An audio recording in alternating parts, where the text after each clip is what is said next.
ټول مري دلته الله پاک چې کله یو کلی بې غمه ناست دی هغوی زه نمازي یم زه مولوي صاحب یم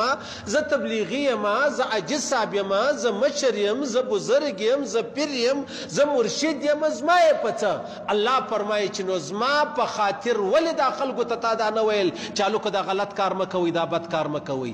جبرائیل امین علیه السلام و الله ته وایي الله په دې ښار کې یو ډېر ښه سړی دی چې دومره قدر یې هم ګناه نه ده کړې لکه د سترګو رپ راواخله هغه هم ورسره مړ کړم الله ورته وفرمیل و فقال یا ربي ان فيهم عبدك فلانا لم يعصك طرفة عين یو سکینډ هم ګناه نه ده کړې د سترګو د رپ مقدار فقال قلبها عليه وعليهم د سره یې پر دا بله خوا راواړوئ ټول کله یې پورته کوي بیا یې پر دا چپه راواړوي وجه څه وله وجه دا وه چې کوم بزرګانو هغه په حجرو نه نوتلي وو هغه و چاته امر بالمعروف نه کوئ د ښو و طرفو ته یې نه رابلل له بدو یې نه راګرځول ول ته پوهېږې کار دې پوهېږې زما یې په څه هغه خلکو بد کارونه کول اخر الله لره قهر و غصه ورله بیا الله پاک د دوی سره راواړول ولې الله فرمایي ما یوازې جنت ستا دپاره نه دی پیدا کړی ما خو تا ته امر کړی دی چې دا خلک ورشو ته رابله ګورې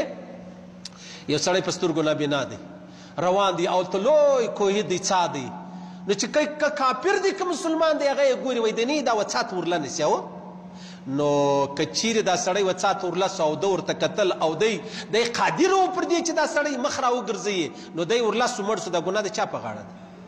دا د دې خلکو په غاړه ده چې دا کم بنا ولو نابنا سړی ولاړی کډې ته ولوي د دې خلکو مخ نه را وګرځوئ نو اوس یو عالم دی یو تبلیغي دی یو دینداره دی یو عاجز صاحب دی یو نیک سړی دی هغه په ښو خبرو خبر دی هغه بنا دی د آخرت په حواله دا نور ګناهګاران نابنا دي نو اوس که دا ښه خلک و دې ته د دې خبرې تلقین نه کوي چې بد مه کوئ ظلم مه کوئ ناجایزه مه کوئ نو بیا چې کله هغه جهنم لره ولاړ سي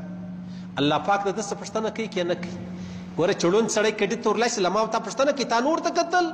دی په سترګو نابینا دی ولې در څه لاسولو حتی علما فرمایي که ته پر فرض منځه ولاړ وې د چا سلاره غلطېدله په کډې کې لوېدی سلام وګرځوه نو دلته الله پاک به دې بزرګانو ته وایي ته خو دې خبره پوه ولې دا خلک نه راګرځول